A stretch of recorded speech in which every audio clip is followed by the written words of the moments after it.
नमस्कार, मैं हूं मोनिका आर्य। नवजात शिशुओं को बचाने की मुहिम पालोना में आपका स्वागत है।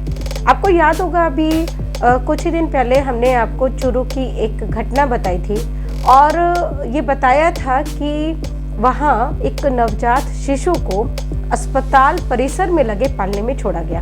हमने बहुत सराहना की थी इस बात की कि बच्चे को छोड़ने वालों ने बहुत समझदारी बरती है, जो उसे कहीं भी असुरक्षित नहीं छोड़कर बल्कि अस्पताल जैसी सुरक्षित जगह पर और वहाँ पर भी पालने में उन्होंने उस बच्चे को छोड़ा है। हमने ये भी कहा था कि बच्चे को छोड़ने के पीछे बहुत से सारे कारण, बहुत सारे हालात या मजबूरियाँ हो सकती हैं, लेकिन उसको कहीं भी असुरक्षित जगह पर छोड़ने के लिए या उसकी हत्या के लिए किसी भी तरह का कोई जस्टिफिकेशन नहीं होता सकती हैं। लेकिन हत्या का कोई जस्टिफिकेशन नहीं होता है। अगर कोई भी माँ बाप या कोई भी व्यक्ति किसी भी बच्चे के लिए तकलीफदेह हालात चुन रहा है, नाले और झाड़ियों जैसे, खेत जैसे जहाँ पर कीड़े मकोड़े और न जाने क्या क्या होते हैं, जानवर जिन बच्चों को शिकार बना लेते हैं, अगर खेत चुन रहा है, अगर पेड़ चुन रहा है, अगर डस्टबिन या कूड़े का ढेर चुन रहा है, तो उसका कोई जस्टिफिकेशन नहीं है। वो तो सीधे सीधे बच्चे की हत्या का प्रयास है। इस घटना को बीते हुए अभी कुछ 2 हफ्ते भी नहीं बीते हैं।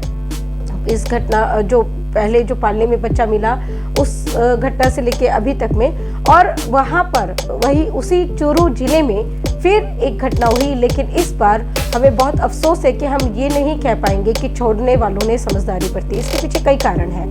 वो जब ये वीडियो आप देखेंगे तब आपको समझ में आएगा कि हम ऐसा क्यों कह रहे हैं। ये जो घटना है ये हमें गूगल पर जब हम इन घटनाओं को सर्च कर रहे थे तो हमें इस घटना की जानकारी मिली कि वहाँ एक सड़क के किनारे नवजात बच्ची को छोड़ दिया गया। और सोचिए, राजस्थान क्यों फेमस है? राजस्थान अपनी गर्मी के लिए तो फेमस है, लेकिन कहते हैं कि वहाँ की रातें बहुत ठंडी होती है और अभी सर्दियों का मौसम चल रहा है। ऐसे में जबकि टेम्परेचर लगातार गिर रहा है, वैसे में एक नवजात शिशु को सड़क किनारे खुले आसमान के नीचे छोड़ दिया जाए तो उस पर क्या बीतेगी। कुछ इसी तरह का एहसास इस बच्ची ने किया होगा जो वहाँ चूरू जिले में सड़क किनारे झाड़ियों में मिली है।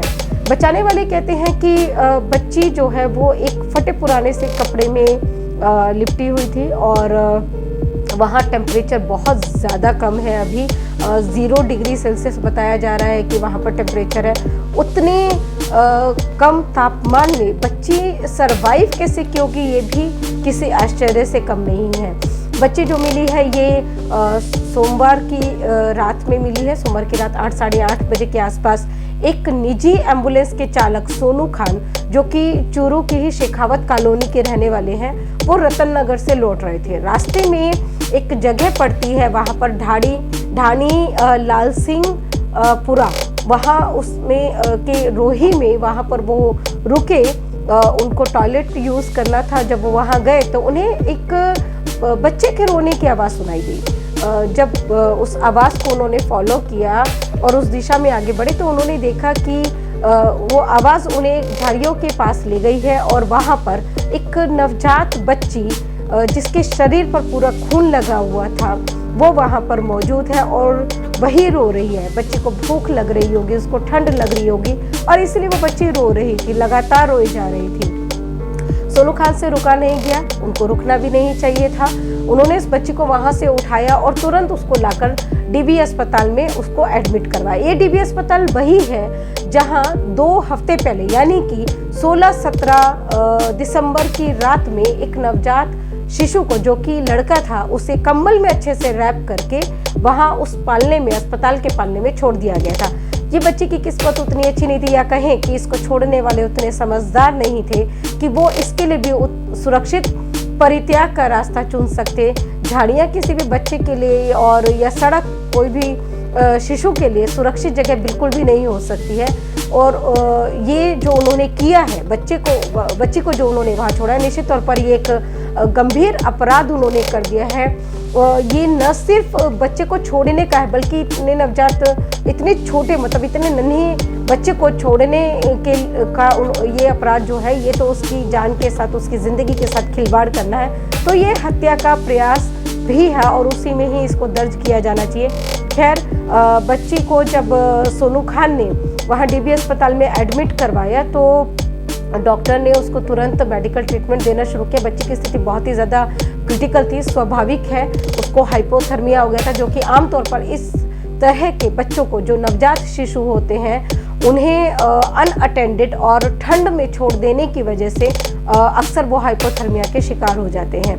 तो इस बच्ची को भी हाइपोथर्मिया हो गया था, उसकी पल्स रेट बहुत कम चल रही थी। हालांकि जो बच्ची है ये फुल टर्म डिलीवरी इसकी हुई है, यानी कि जो इसकी माँ है 9 महीना तक बच्चे को अपनी कोख में रख के तब इसको जन्म दिया गया है। और खैर इसकी स्थिति बहुत ज़्यादा क्रिटिकल थी और इसका जो वजन था वो 2 किलो 400 ग्राम।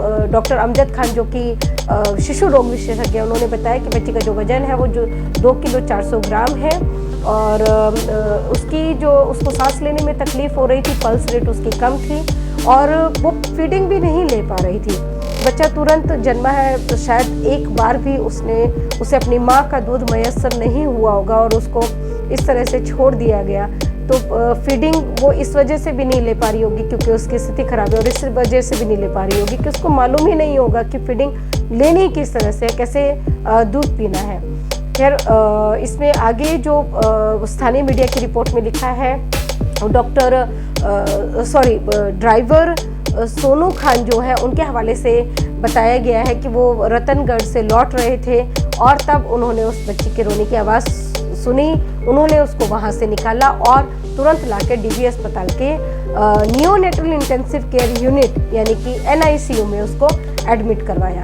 बच्ची के लिए हम यही दुआ करते हैं और हम आपसे भी अपील करेंगे कि आप अपनी दुआओं में इस बच्ची को ज़रूर शामिल करें, उसके लिए दुआ करें ईश्वर से कि बच्ची बिल्कुल ठीक हो जाए, उसको जो भी तकलीफ़ है, जो भी उसको स्वास्थ्य संबंधी परेशानियां आ रही हैं वो दूर हो जाए और उसे एक बहुत ही प्यार करने वाला परिवार मिले जो उसे वो सारे सुख दे, जो उसको सारी खुशियां दे जिनकी वो हकदार है, जो उससे छीनने का प्रयास किया गया।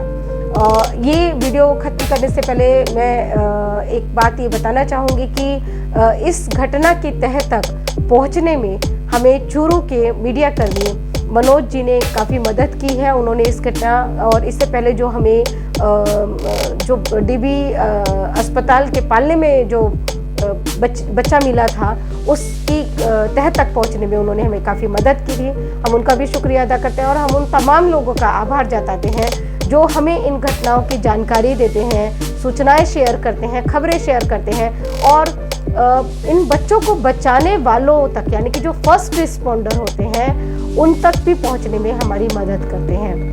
एक बार मैं फिर ये अपील अपनी दोहराती हूँ कि हमारी इस चैनल को आप सब्सक्राइब कर लीजिए ताकि कोई भी नया चैनल कोई भी नया वीडियो यहाँ पर अपलोड हो तो उसकी जानकारी आपको भी मिल जाए।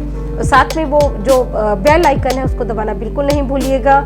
और इसके अलावा जो सबसे इम्पॉर्टेंट काम है वो ये है कि यहाँ जो भी कंटेंट शेयर हो रहा है उसे अपने सर्कल में भी शेयर कीजिए, क्योंकि अवेयरनेस के ज़रिए ही हम इन बच्चों के लिए एक सुरक्षित माहौल बना सकते हैं। अगर परिवार अपनी जिम्मेदारी उठाने से चूक रहा है तो उसे चूकने दीजिए। हम अपनी जिम्मेदारी ईमानदारी से और पूरी तत्परता से, पूरी निष्ठा से निभाएंगे। ये मैं आपको विश्वास भी दिलाती हूँ और आपसे ये उम्मीद भी करती हूँ। इसी अपील के साथ मैं इजाज़त लेती हूँ। नमस्कार।